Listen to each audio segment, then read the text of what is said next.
Hello dear students, welcome to channel Patel Science Academy. Dear student, the topic in this lecture is the photosystem or the reaction center. So before we go in the depth of that topic, I would like to explain to you the little introduction of the light reaction. What happens during the light reaction? In the light reaction, the solar energy is trapped by the chlorophyll. This is very clear till now. The solar energy coming from the sun is trapped or absorbed by the chlorophyll pigment, and it is then stored in the form of the chemical energy. Means the conversion of the solar energy into chemical energy as the ATP, means the energy coins, and in the form of the reducing power agent as a NADPH2. So this is clear till now that the solar energy coming from the sun is converted into chemical energy in the form of ATP and in the form of reducing agent, that is NADPH2. Oxygen is evolved in the light reaction by the splitting of water, as this is explained by the Robert Hill, by the Rubin, and by the Professor Arnon, that oxygen is released in the photosynthesis reaction by the splitting or by the oxidation of the water molecule, means by the breaking of the water molecule. When a photon is absorbed by the chlorophyll molecules, what happens? An electron is boosted to the higher energy level. So it means when photon, the energy in the form of the solar energy in the form of the photon is absorbed by the chlorophyll molecule in the leaf, in the chloroplast of the plant, what happens? An electron is boosted to the higher energy level. Then what happens? Let's see in detail. So as you can see here, this is the sun, and in the sun, from the sun, the energy is coming in the form of photon. So what is happening here? As you know, in the chloroplast there is a thylakoid membrane in the stroma, and in that thylakoid membrane there is a reactions, there is photosystem 1 and photosystem 2. What is this photosystem 1 and photosystem 2? I'll explain it in the detail in this lecture.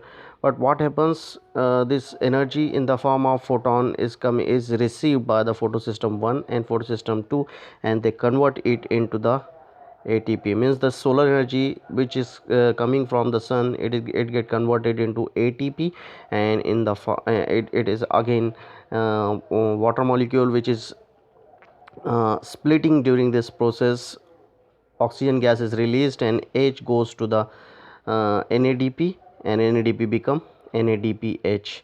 Okay dear students, so this is the process which is known as photophosphorylation. To boost an electron, a photon must have a certain minimum quantity of the energy, that is called quantum energy. Dear student, what happens when the energy comes from the sun? जब energy सन में से आती है तो photon की form में आती है, आप इससे बहुत अच्छी तरह से फैमिलियर हैं इस बात से। लेकिन जब वो फोटोन की फॉर्म में एनर्जी आती है तो सर्टन मिनिमम क्वांटिटी की एनर्जी की लेवल एनर्जी होना चाहिए, यानी उसका एक मिनिमम क्वांटिटी का लेवल होना चाहिए। तो एक मिनिमम क्वांटिटी की लेवल वाली जो एनर्जी रहती है वो जब आती है तो तभी ये फोटो सिस्टम, ये जो एनर्जी है ये क्लोरोफिल पिगमेंट और उसके जो एसेसरी पिगमेंट है वो एब्जॉर्ब करते हैं। तो वो जो मिनिमम क्वांटिटी लेवल है, मिनिमम क्वांटिटी ऑफ एनर्जी है, उसको क्वांटम एनर्जी बोलते हैं। यानी फोटोन जो सेल के अंदर आ रहा है वो एक क्वांटम एनर्जी की फॉर्म में आना चाहिए, यानी इतनी एनर्जी होना चाहिए कि जिसको एब्जॉर्ब करके ये सेल जो है, क्लोरोप्लास्ट जो है, फोटोसिंथेसिस का प्रोसेस परफॉर्म कर सके। अगर उससे कम आई तो क्लोरोप्लास्ट ऐसा नहीं कर सकते। इसका मतलब जो एनर्जी की जो लेवल है, जितनी एनर्जी एक फोटोन के साथ आनी चाहिए उसको क्वांटम एनर्जी बोलते हैं। The molecule that has absorbed a photon is called energy rich excited molecule. अब डियर स्टूडेंट्स, क्लोरोप्लास्ट में जो क्लोरोफिल पिगमेंट है, जो मॉलिक्यूल है, वो जब क्वांटम एनर्जी उनके पास फोटोन से, सनलाइट से आती है फोटोन की फॉर्म में, तो अगर वो क्वांटम एनर्जी की लेवल है, मतलब क्वांटम एनर्जी है, तो वो क्वांटम एनर्जी इस मॉलिक्यूल के थ्रू जो है अब्जॉर्ब होती है, और वो मॉलिक्यूल जो है एक्साइटेड हालत में चला जाता है। और एक्साइटेड हालत में जाने वाले इस स्टेट को energy rich excited chlorophyll molecules बोलते हैं। उसके बाद क्या होता है मैं डायग्रामेटिकली भी आपको बताऊंगा। When the light source is turned off, जब ये लाइट आना बंद हो जाती है, the high energy electrons return rapidly to their normal low energy orbitals, जो हाई एनर्जी वाले ऑर्बिटल्स है यानी जो अभी एक्साइटेड हो गए थे वो फिर से वापस पुरानी वाली यानी ओरिजिनल स्टेट में चले जाते हैं, जिसको ग्राउंड स्टेट बोलते हैं। तो इसका मतलब ये है डियर स्टूडेंट कि क्लोरोप्लास्ट में सनलाइट के आने से वहाँ पर इनकी स्टेट चेंज होती है क्लोरोफिल मॉलिक्यूल्स की, क्लोरोफिल पिगमेंट की। वो जब सनलाइट उनके पास नहीं होती है, नहीं आती है, यानी नाइट का टाइम होता है, रात का टाइम होता है, तो वो ग्राउंड स्टेट में रहते हैं।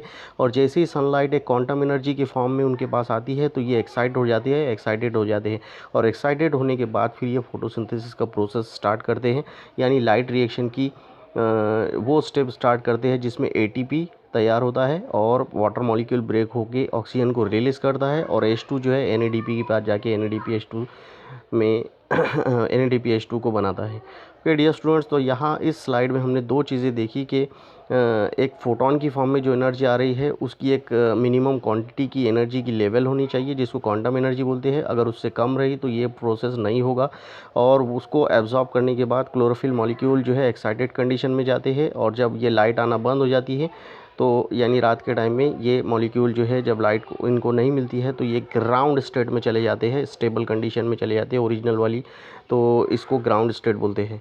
ओके डियर स्टूडेंट्स, तो अब हम इसको और आगे दूसरा देखते हैं। रिएक्शन सेंटर काय को बोलते हैं, यानी क्लोरोप्लास्ट जो है इसमें रिएक्शन सेंटर क्या है और रिएक्शन सेंटर का मीनिंग यहाँ पर क्या है। The light absorbing pigment are located in the thylakoid membrane.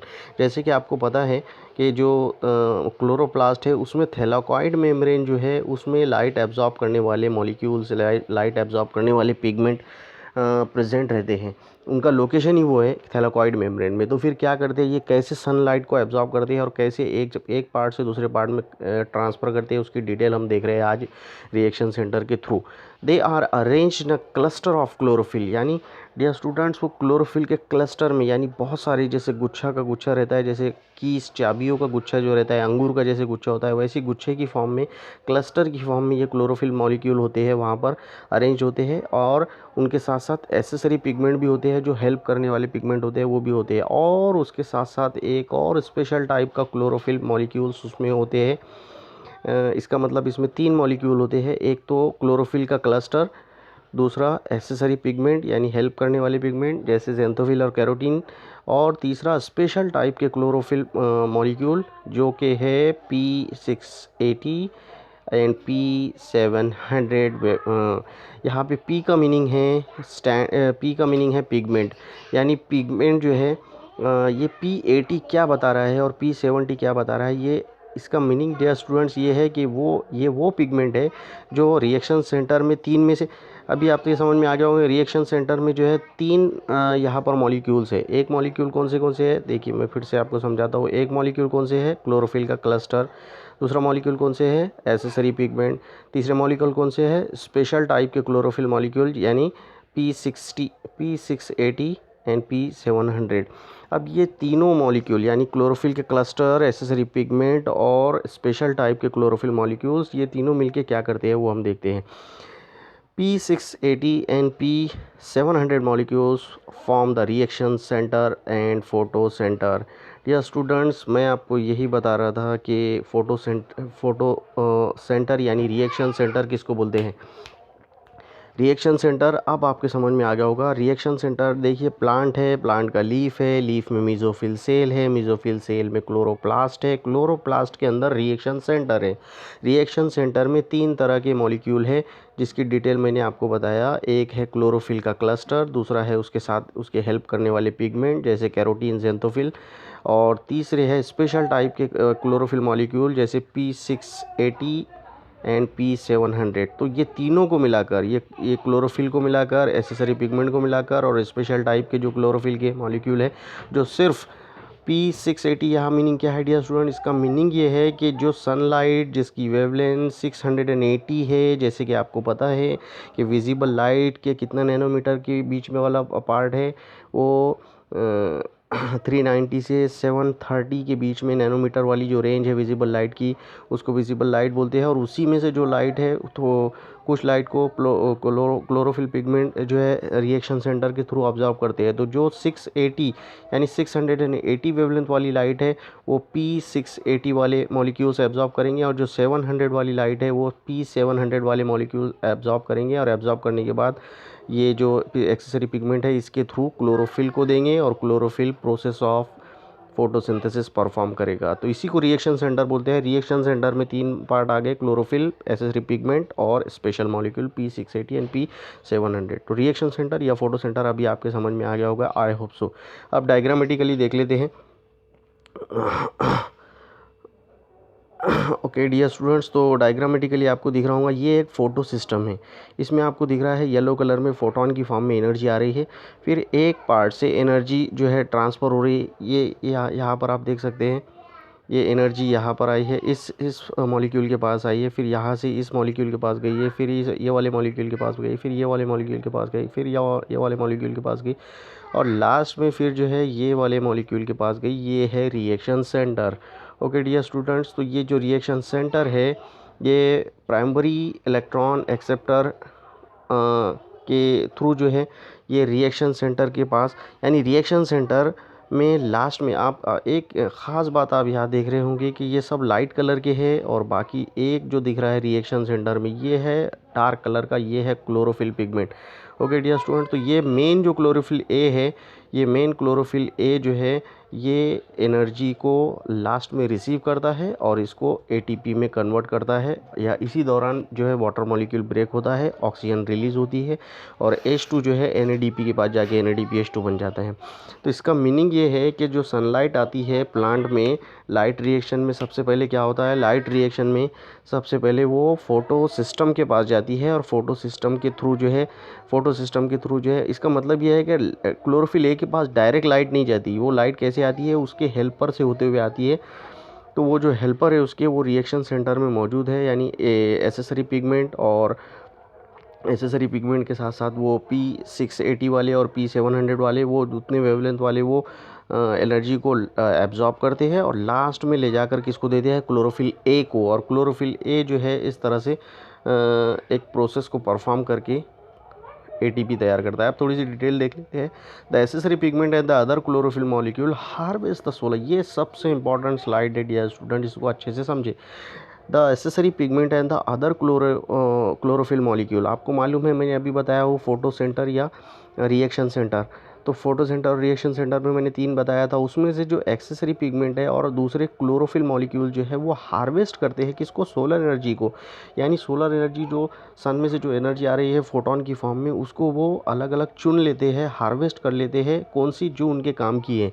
Okay, तो ये एक्सेसरी पिगमेंट और क्लोरोफिल मॉलिक्यूल यानी वो 680 P680 और P700 वो उसको हार्वेस्ट करते हैं, और फिर क्या करते हैं उसके बाद उसको it passes it on the reaction centre, और जो मेन रिएक्शन सेंटर का जो पार्ट है उसको उसके पास दे देते हैं ले जाके, यानी क्लोरोफिल को दे देते हैं। उसके बाद क्या होता है, these are called light harvesting और एंटीनी मॉलिक्यूल्स। ये जो मॉलिक्यूल्स हैं इनको क्या बोलते हैं अपन, लाइट हार्वेस्टिंग मॉलिक्यूल्स या एंटीनी मॉलिक्यूल्स। मतलब कौन से वाले, वो मॉलिक्यूल्स जो डायरेक्ट सनलाइट जिनके पास आती है सबसे पहले, तो उसको वो एब्जॉर्ब करते हैं और फिर पास करके रिएक्शन सेंटर में क्लोरोफिल ए को दे देते हैं। तो ये हेल्प किसने किया, लाइट हार्वेस्टिंग मॉलिक्यूल ने, यानी एंटीना मॉलिक्यूल ने। उसके बाद क्या हुआ, they function to absorb the light energy which they transmit at a very high rate to the reaction center where the photochemical act occurs. ठीक है, मैं बार बार आपको ये बता रहा हूँ कि ये जो हेल्प करने वाले एसेसरी पिगमेंट है और मेन वो जो P680 और P700 है, वो सबसे पहले सनलाइट को एब्जॉर्ब करता है। सनलाइट डायरेक्ट उनके पास नहीं जाती क्योंकि क्लोरोफिल अंदर है। तो सबसे पहले ये क्लोरोफिल हार्वेस्टिंग सोलर जो है हार्वेस्ट किया जाता है, और बाद में रिएक्शन सेंटर के क्लोरोफिल ए के पास पहुंचाया जाता है। तो हार्वेस्ट करने के लिए हार्वेस्टिंग मॉलिक्यूल है एंटीना मॉलिक्यूल, और वो फिर धीरे धीरे इसको ट्रांसफ़र करके क्लोरोफिल ए के पास देते हैं, और इस तरह से एनर्जी अंदर पहुंचती है। और फिर फोटो सिस्टम 1 और फोटो सिस्टम 2 जो है, ये पूरे सिस्टम को फोटो सिस्टम 1 और फोटो सिस्टम 2 बोलते हैं। फोटो सिस्टम 1 में क्या होता है वो भी हम देखेंगे, फोटो सिस्टम 2 में क्या होता है वो भी देखेंगे। इसका शॉर्ट फॉर्म है फोटो का P और S, सिस्टम का S, PS1 और PS2 भी इसको बोलते हैं। The thylakoid membrane of the chloroplast have 2 kinds of system. Two kinds of photo system. Thylakoid जो मेम्ब्रेन है जिसमें हमने देखा अभी डिटेल, तो उसमें दो तरह के फोटो सिस्टम हैं, each with its own set of light harvesting chlorophyll and the carotenoid molecules. हर एक में अपने ख़ुद के लाइट को हार्वेस्ट करने वाले क्लोरोफिल और कैरोटीनॉइड मॉलिक्यूल है, यानी स्पेशल मॉलिक्यूल है जो जिनके बाद डायरेक्ट एनर्जी आती है, सोलर एनर्जी आती है, और फिर वो अपने हिसाब से अपने मेन क्लोरोफिल ए को ट्रांसमिट करते हैं। तो इसको क्लोरोफिल इसको फोटो सिस्टम 1 और फोटो सिस्टम 2 क्यों बोला गया है, उसकी भी थोड़ी सी डिटेल देख लेते हैं अपन। उसके पीछे एक बहुत बड़ा रीज़न है। Dear students, chlorophyll and the accessory pigment helps to capture the light energy and pass it into the photocenter। ये मैंने पहले भी आपको बताया है कि ये वो एसेसरी पिगमेंट और जो स्पेशल क्लोरोफिल पिगमेंट है वो लाइट को एब्जॉर्ब करते हैं जो सन से डायरेक्ट आ रही है, और फिर उसको फोटो सेंटर में क्लोरोफिल ए के पास सेंड करते हैं। लेकिन फिर भी आपको ये क्वेश्चन आ रहा होगा दिमाग में कि फोटो सिस्टम 1 क्या है और फोटो सिस्टम 2 क्या है। उसकी डिटेल आपको बता दो। दस a photon absorb anywhere in the harvesting zone. वो जो हार्वेस्टिंग जोन मैंने आपको बताया था, वो ऐसा जोन है जिसमें क्या है, एंटीनी मॉलिक्यूल्स है, यानी हार्वेस्टिंग मॉलिक्यूल है जो क्या करते हैं, लाइट एनर्जी सबसे पहले जिनके पास आती है तो उसको हार्वेस्टिंग जोन बोलते हैं। तो वो जो हार्वेस्टिंग जोन है उस हार्वेस्टिंग जोन में जो P680 वाला सेंटर है, it can pass it energy to the P680 molecules. So dear student, वो हार्वेस्टिंग जोन में जो ऐसी वेवलेंथ वाली लाइट आ रही है जिसका वेवलेंथ 680 है, तो वो डायरेक्ट P680 वाले मॉलिक्यूल्स उसको रिसीव करेंगे, बाकी एनर्जी को, बाकी सोलर एनर्जी को वो छोड़ देंगे।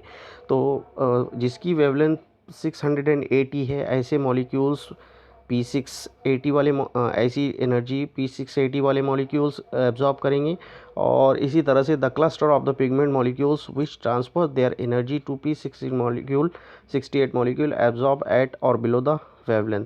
तो ये अभी मैंने आपको बताया कि ये जो रिएक्शन सेंटर में P680 यानी फोटो सिस्टम में P680 मॉलिक्यूल्स है, उसका P680 नाम ही इसलिए है कि वो जो विजिबल लाइट उनके पास आ रही है उसमें से सिर्फ वो या तो 680 या उससे नीचे वेवलेंथ वाली जो सोलर एनर्जी है उसको वो एब्जॉर्ब कर सकते हैं, उससे ज़्यादा वाली को एब्जॉर्ब नहीं करते। इसलिए इसका नाम ही रख दिया है P680 वाले मॉलिक्यूल, जो सिर्फ ऐसी लाइट को एब्जॉर्ब करेंगे जिसकी वेवलेंथ या तो they absorb at the 680 nanometre light और below 680 wavelength. Okay dear students, तो ये आपके समझ में आ गया। इसी तरह से अब आपको एक क्लियर करके देता हूँ। Together with the P680 they form a photo system 1 और फोटो सिस्टम 2 और PS2। तो डियर स्टूडेंट, फोटो सिस्टम 2 यानी PS2 एक ऐसा सिस्टम है जिसमें लाइट जो एब्जॉर्ब होती है उसकी वेवलेंथ या तो 680 वेवलेंथ वाली या उससे नीचे वाली वेवलेंथ वाली लाइट एब्जॉर्ब होती है, सिर्फ दूसरी लाइट को वो एब्जॉर्ब नहीं करते। यानी फ़ोटो सिस्टम 2 मतलब ऐसा फ़ोटो सिस्टम जो सन में से लाइट जितनी भी आ रही है उसमें से सिर्फ या तो 680 वेवलेंथ वाली लाइट को एब्जॉर्ब करके आगे बढ़ाएंगे, या तो उससे नीचे वालों को यानी उससे ऊपर वालों को ये यूज़ नहीं करते सनलाइट को। तो फिर ऐसे सिस्टम को फोटो सिस्टम 2 बोलते हैं। फिर फोटो सिस्टम 1 किसको बोलते हैं? Like wise P700 molecules form the photo system 1। अब आपके समझ में आ गया होगा PS1 और फोटो सिस्टम 1 किसको बोलते हैं? ऐसे फोटो सिस्टम जिसमें along with the pigment molecule which absorb only the light at 700 nanometre और बिलो द 700 मीटर। जिस तरह से फोटो सिस्टम 2 में यानी PS2 में P यानी 680 या उससे नीचे वाली लाइट जो है सिर्फ वही एब्जॉर्ब होती है, तो फोटो सिस्टम 2 बनता है। फोटो सिस्टम 1 में फिर से एक लिमिट आ गई है कि या तो 700 या तो 700 से नीचे वेवलेंथ वाली लाइट अगर कोई आ रही है तो सिर्फ वही लाइट, विजिबल लाइट में से ये सिस्टम एब्जॉर्ब करेगा, बाकी को ये छोड़ देगा। तो इसलिए दो सिस्टम को अलग अलग नाम दिए गए हैं, क्योंकि फोटो सिस्टम 2 में सिर्फ 680 वेवलेंथ वाली लाइट एब्जॉर्ब हो सकती है और फोटो सिस्टम 1 में 700 या उससे नीचे वाली लाइट को ये फोटो सिस्टम एब्जॉर्ब कर सकते हैं। तो फोटो सिस्टम में क्या क्या आ गया डियर स्टूडेंट्स? उसमें आ गए क्लोरोफिल पिगमेंट, क्लोरोफिल ए आ गया, उसमें क्लोरोफिल बी आ गया, क्लोरोफिल सी आ गया, क्लोरोफिल डी आ गया, उसमें एसेसरी पिगमेंट आ गए जिसको अभी मैंने नाम लिया आपके सामने, और स्पेशल टाइप के P680 और P700 मॉलिक्यूल्स आ गए, और ये सब तीनों को मिलाकर हम बोलते हैं रिएक्शन सेंटर और photo system. Okay dear students, तो फोटो सिस्टम 1 यानी 700 या उससे नीचे नैनोमीटर वेवलेंथ वाली लाइट को एब्जॉर्ब करने वाला सिस्टम प्लांट के अंदर, और PS2 यानी 680 मॉलिक्यूल्स वाली वेवलेंथ वाली लाइट को एब्जॉर्ब करने वाला फोटो सिस्टम। तो इसलिए ये दोनों सिस्टम बनाए गए। अब देखिए फोटो सिस्टम 2 में क्या होता है। This system bring about the photolysis of water and release of the oxygen. तो फोटो सिस्टम 2 जब स्टार्ट होता है, यानी जब सन राइज होता है, जब लाइट उस पर प्लांट की लीफ पर आना शुरू होती है, तो उसमें से 680 वेवलेंथ वाली लाइट को प्लांट के लीफ के क्लोरोप्लास्ट में फोटो सिस्टम 2 एब्जॉर्ब करना शुरू करता है। जब वो एब्जॉर्ब करना शुरू करता है तो क्या होता है, एक ख़ास प्रोसेस होता है, वाटर मॉलिक्यूल ब्रेक हो जाता है इस PS2 में। यानी इस सिस्टम में ये जब एनर्जी को एब्जॉर्ब करने वाला प्रोसेस चालू रहता है, तो उसी दौरान क्या होता है, वाटर मॉलिक्यूल ब्रेक होता है और उसमें से ऑक्सीजन गैस निकल कर एटमॉस्फेयर में चली जाती है और बचा है एच का क्या होता है वो हम आगे देखेंगे। उसके बाद व्हेन PS2 एब्जॉर्ब लाइट, जब ये PS2 लाइट एब्जॉर्ब कर लेता है, इलेक्ट्रॉन्स आर रिलीज, तो लाइट एब्जॉर्ब करने की वजह से इलेक्ट्रॉन रिलीज होते हैं and chlorophyll molecule is oxidised, और क्लोरोफिल मॉलिक्यूल जो है वो ऑक्सीडाइज होता है, यानी ग्राउंड स्टेट से कौन सी स्टेट में आता है, एक्साइटेड स्टेट में आता है। उसके बाद क्या होता है, the electrons emitted by P680 molecules that is PS2 are ultimately trapped by the 700 PS1 molecules. तो धीरे धीरे ये आगे बढ़ते बढ़ते ये जो इलेक्ट्रॉन अभी इस फोटो सिस्टम में 680 वेवलेंथ वाली इसने लाइट जो एब्जॉर्ब किया था, तो उसके कारण इलेक्ट्रॉन भी रिलीज़ हुए थे। वो इलेक्ट्रॉन आगे पहुँचते किसके पास पहुँचते हैं, PS1 के पास पहुँचते हैं। PS1 वो सिस्टम है जो 700 वेवलेंथ वाली रेस को जो है एब्जॉर्ब करता है। तो जो इलेक्ट्रॉन PS2 के सिस्टम से निकले थे वाटर के ब्रेकिंग के दौरान, वो अब PS1 के पास पहुंच जाते हैं धीरे धीरे, हम ये आगे के प्रोसेस में देखेंगे। और उसके बाद क्या होता है, the oxidise P680 regain its electron by the photolysis of water, और वो जो P680 वाले मॉलिक्यूल जो एक्साइटेड स्टेट में चले गए थे वो वापस से ग्राउंड स्टेट में आते हैं। और उस टाइम पर क्या होता है, ये आप देख सकते हैं 4 वाटर मॉलिक्यूल है, तो 4 H और 4 OH अलग इसमें से हो गए। 4 जो OH अलग हो गए यानी ये वाले, उसका क्या होता है, ये 4 OH का मीनिंग यहाँ पर है 4 ऑक्सीजन और 4 हाइड्रोजन। तो 4 ऑक्सीजन और 4 हाइड्रोजन के साथ साथ इलेक्ट्रॉन रिलीज़ हो जाते हैं, क्योंकि वाटर मॉलिक्यूल तो ब्रेक हो गया है। उसमें से 4 ऑक्सीजन और 4 हाइड्रोजन, इसका क्या होता है आगे देखिए। इसमें से 4 ऑक्सीजन और 4 हाइड्रोजन का मीनिंग यहाँ पर ये है कि इसमें 4 ऑक्सीजन को हम डिवाइड करके 2 ऑक्सीजन यानी एक ऑक्सीजन गैस को जो है वाटर मॉलिक्यूल के ब्रेक होने के कारण जो है एटमॉस्फेयर में निकाल देते हैं प्लांट, और बचे हुए 2 है, यानी अब क्या है, H बचे हैं 4, जिसको हम 2H2 ऐसा भी लिख सकते हैं, 2H2 ऐसा भी लिख सकते हैं, और ऑक्सीजन बचे हैं 2, यानी वाटर मॉलिक्यूल यहाँ पर 2 तैयार हो गए हैं, और इसमें से 4 जो ऑक्सीजन थे उसमें से 2 ऑक्सीजन गैस बन के जो है निकल गई। ये सब कब हो रहा है, PS2 के दौरान हो रहा है। ओके डियर स्टूडेंट्स, और इलेक्ट्रॉन रिलीज़ हुए, धीरे धीरे वो इलेक्ट्रॉन PS1 के पास भी पहुंचते हैं। फिर बचे हुए इसका मतलब ये है कि PS2 यानी फोटो सिस्टम 2 के दौरान क्या हुआ, वाटर मॉलिक्यूल अगर 4 यूज़ हुए तो उसमें से 2 वापस हो गए, और एक ऑक्सीजन गैस का मॉलिक्यूल जो है वो रिलीज़ हुआ एटमॉस्फेयर में। 4 प्रोटॉन बचे और 4 इलेक्ट्रॉन उनकी बॉडी से फोटो सिस्टम 2 से निकले, और धीरे धीरे इलेक्ट्रॉन वो पहुँचे किसके पास, PS1 के पास। और अब ये 4H का क्या हुआ, ये आपको मालूम है, प्रोफेसर अर्नॉल्ड ने बताया था। ये NADP के पास चले जाते हैं और बन जाता है NADPH2। Oxygen is given out as a by product by the photosynthesising plants. ये आपको मैंने पहले भी बताया हो कि वाटर मॉलिक्यूल टूटा, ऑक्सीजन एटमॉस्फेयर में चला गया। प्रोटॉन का क्या हुआ, proton accumulate inside the thylakoid resulting in the proton gradients and the energy released by the protons when they diffuse across the thylakoid membrane into the stroma against the proton concentration gradient is used to produce the energy। यानी ये proton धीरे धीरे जब आगे बढ़ता है तो ATP तैयार होती है, और इसी को तैयार करने की प्रोसेस को हम केमियो ऑस्मोसिस बोलते हैं। ओके डियर स्टूडेंट्स, तो इसका सिर्फ शॉर्टकट में मीनिंग ये है कीमियो ऑस्मोसिस का, it is the movement of the ions across a semi permeable membrane bound structure down their electrochemical gradient. An example of this is the formation of the ATP by the movement of the hydrogen ions across the membrane during the cellular respiration और photosynthesis। तो इसका बस simple सा meaning ये है कि ATP molecule तैयार होते हैं जब प्रोटॉन जो है वो मेम्ब्रेन के अक्रॉस में जो है ट्रांसफ़र होते रहता है। ओके डियर स्टूडेंट्स, तो यहाँ पर सिंपली हमको फोटो सिस्टम 1 देखना था। ये देख सकते हैं आप यहाँ पे प्रोटॉन इधर से उधर मेम्ब्रेन, सेमी परमिएबल मेम्ब्रेन से इंटीरियर स्पेस आपको दिख रही है, स्ट्रोमा आपको दिख रहा है। जब इधर से इधर ट्रांसफ़र होते हैं तो क्या बनता है, एटीपी मॉलिक्यूल प्रोड्यूस होता है। आपको इतना याद रखना है। तो ये फोटो सिस्टम 2 है।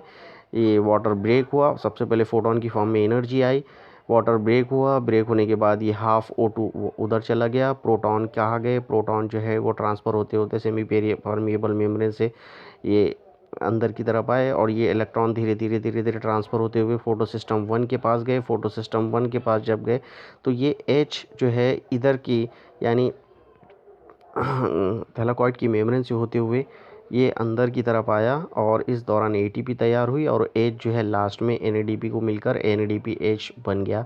तो इस तरह से लाइट रिएक्शन में प्लांट जो है फोटोसिंथेसिस करते करते पहली स्टेप में जो है ATP तैयार करते हैं और NADPH2 तैयार करते हैं। इसी को लाइट रिएक्शन बोलते हैं। लेकिन ये ATP तैयार करने के दो तरीके हैं, एक को बोलते हैं साइक्लिक और दूसरे को बोलते हैं नॉन साइक्लिक फोटोफॉस्फोरिलेशन। उसकी डिटेल नेक्स्ट लेक्चर में हम देखेंगे। अब देखते हैं फोटो सिस्टम 1, यानी वो सिस्टम जिसमें क्लोरोफिल A भी है, B भी है, C भी है, D भी है, जेंथोफिल भी है, कैरोटीन भी है, एसेसरी पिगमेंट भी है और स्पेशल टाइप के P700 मॉलिक्यूल्स भी है। P680 वाले मॉलिक्यूल्स इसमें एब्सेंट है। Okay, when light quanta are absorb by the photosystem 1 that is P700 energy rich electrons are emitted from the reaction centre.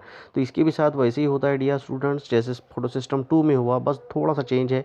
उधर 680 वाली लाइट इन्होंने एब्जॉर्ब किए थे, यहाँ पर 700 वाली लाइट एब्जॉर्ब किए और रिएक्शन सेंटर में क्या हो गया, इलेक्ट्रॉन्स इमिट हो गए, यानी उनके फोटो सिस्टम 1 से इलेक्ट्रॉन निकले और धीरे धीरे वो रिएक्शन सेंटर पर ये एनर्जी पहुंच गई।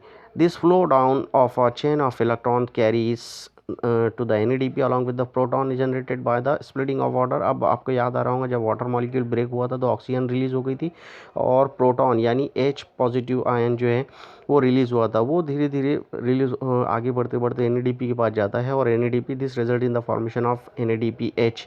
NADPH तैयार होता है। तो hydrogen attach to the NADPH is use for the reduction of the CO2 in the dark reaction. Dear student, ये जो लाइट रिएक्शन हम देख रहे थे इसमें ये जो NADPH तैयार हुआ, ये NADPH का डार्क रिएक्शन में यूज़ होता है और CO2 का यूज़ करके ये NADPH जो है CO2 को फिर एंट्री होने के बाद CO2 की यानी डार्क रिएक्शन शुरू होने के बाद, अभी तो लाइट रिएक्शन का पार्ट अपन देख रहे हैं, तो CO2 जब एंट्री करता है डार्क रिएक्शन में तो ये NADPH का H यूज़ होता है और ग्लूकोज बनता है।